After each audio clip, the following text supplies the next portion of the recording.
But Charles, we want to talk to you about Dylan, the player.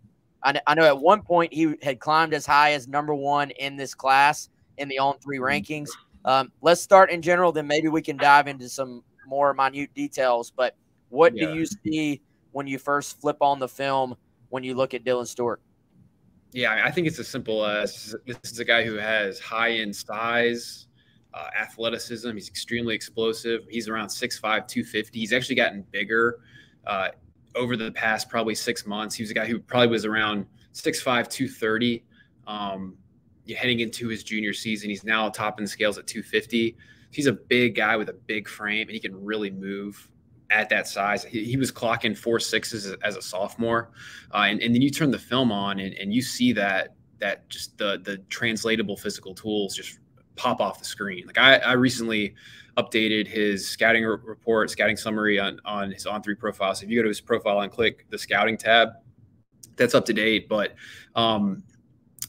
came on our radar as a sophomore. I think just kind of was advanced physically and just in terms of the athleticism he showed, and continued that as a junior. Had 16 sacks as a junior. If you watch him on, in the high school setting, they move him all around. He lines up as an off-ball linebacker at times. He lines up all along the defensive line. He's dangerous on stunts. But what really impresses me is just at that size is the get off, the bend, which is not all you don't always see for bigger edge prospects, and then just the closing speed. Like I think to me the closing speed jumps off the video as well. So he has a lot going for him. I think he's extremely talented. It is not a great year in terms of depth at the edge position. So I think getting a guy like Dylan Stewart relative to the crop of talent makes it even more amplified, I would say. There's just not a lot of depth at the position nationally. So I think that just kind of adds to it. This is a guy who, was coveted by a lot of, programs that traditionally recruit in the top 5 nationally. If you look at the teams that South Carolina beat out for him, I think that says a lot about his ability. But his ability is fantastic in a vacuum as well. Like when you watch him play, it's just really sticks out among that edge group, and I think he's a 5-star plus for a reason. So I'm looking forward to continuing to watch him as a senior, getting to see him in person. I haven't gotten to see him or a lot of these linemen in person yet, so that's something we'll get to do. At the National All-Star Games, but there's no question he is a big-time high-end talent. Charles, when you tweeted out something, I wanted to get you to unpack for the viewers, the listeners, real quick, just to give kind of a little bit more of a window into what you do and how your processes of some of this. You said that Dylan had the most projectable combination of size, athleticism, and production. So when we're talking about projection, I know you guys lean heavy into how a guy could potentially project not only to the college level, but to the pros too. So can you just unpack kind of what you meant in that tweet? I know you went over some of the traits, but just dive a little further into it. Yeah, I think when you're looking at him within this edge group, there's just nobody else that moves like he does at 6'5", 250. I mean, 250, honestly, like that, it's kind of rare we see edge prospects that big. I think they are progressively getting bigger and bigger now, but just even if he was 230, I think that still applies. He's got good length. He's got 33.5-inch arms. So we take all of that into account. I think edge in particular is a position where traits went out, athleticism wins out. I mean, the NFL draft will show us that every year. Like there are guys who have been picked in the first round who didn't have a sack that year. So it is a position that is a developmental, athletic position. To me, like production and just like is a great way in the high school level to gauge disruption. Like if you're a true 5-star pass rusher, you should be very productive at the high school level. But interesting college is relative to kind of how they look at it with the draft. It is very traits oriented. I think he checks a lot of the boxes there. And just relative to our process, we go through and I study the NFL draft almost all year, but really drill down on it around the draft time and go back and look at the backgrounds of guys who are high draft picks, because those guys that are high draft picks are almost always the best players in college football, especially at least the most talented, which I think is kind of sets a control for the environment that they're in college. It can kind of even things out relative to team settings or scheme. So so we drill down on position specific factors, and really that kind of sets the bar for how we evaluate these guys. And we start within each position and then go out and kind of expand the big list. And position value does matter. That certainly factors in for us, but we start positionally, and it's the most like apples to apples comparison. So when we're like ranking Dylan Stewart, for instance, we're ranking all of the edge prospects. Where does he stack up with the edge prospects? Okay, this is a premium position. He's a top 2-3 edge prospect in the class.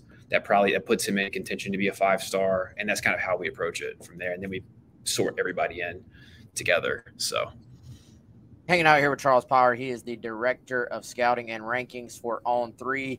Charles, I know your focus is more on rankings and sort of giving everybody a great evaluation of prospects, but you've been around recruiting for a long time and obviously follow everything from kind of a national standpoint. What do you think a win like this for Shane Beamer and company kind of just does as far as the perception of what he is doing on the recruiting trail right now, particularly on the heels of, landing a big name guy like Harbor back in February? Yeah, I mean, I think it's a huge recruiting win. I mean, Dylan Stewart has been heavily coveted by top programs for the better part of the past year. Like really since we've started tracking him, he's been a guy that's like top of the board talent for all of these schools. I mean, I think the player, obviously, first off, this is a guy who I think brings a lot of value just with his ability to get after the passer. Like y'all were talking about, like right before I came on, you look at the best South Carolina teams, they're guys they had guys that they could rush for and play kind of a base defense, didn't have to blitz to get pressure. And I think when you look at the best teams in college football, the best defenses, that's what they do. So I think he gives you that ability. I had the tweet queued up. I was ready to say highest rated commit for South Carolina since Jadeveon Clowney, but I think based off of the industry averages, Jordan Burch is slightly higher. I would have had Dylan Stewart ranked over Jordan Burch. I think if you look at when I was at 24/7, we had Jordan Burch 17th, Dylan Stewart's 10th for us. But yeah, I mean, I think he's an impact player. I think he could play early. He's physically developed. He's 250. This isn't a guy who's going to need a lot of time in the weight room. So I think at the minimum, he could come in as a freshman and play on pass rush downs. And that's a position where you don't always see true freshmen make impact, but I think he has that skill set. And then, yeah, I think, headliner for the class. I mean, I like the South Carolina class. They had that spurt, like when we last talked, kind of, I think South Carolina's run on commits was probably a little earlier than a lot of other classes. A lot of other classes kind of had their run June, July, where South Carolina's was maybe a couple months prior. But I mean, I think it's a really good class.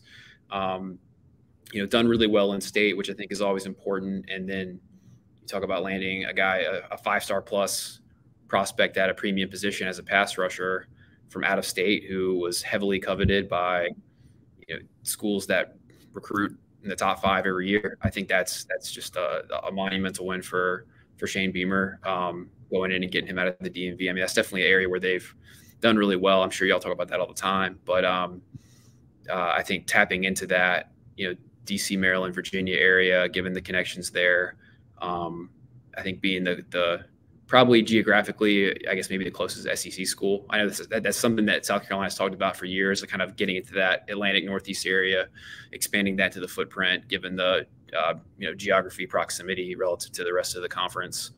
Yeah, I mean, I think it's huge, and I think when you look at South Carolina's class too, currently they have a 5-star plus edge, and then Josiah Thompson is our number 1 offensive tackle. And you look at the way they're building out this roster, I think the line of scrimmage has been a priority. SEC is a line of scrimmage league. Obviously, having playmakers at receiver, I think has an increased importance in college football. But I mean, you aren't going to win in the SEC if you can't run the ball on offense and get after the passer on defense. So I think the last couple classes with Beamer have really set up South Carolina to do that. And Dylan Stewart would be a big piece in that puzzle.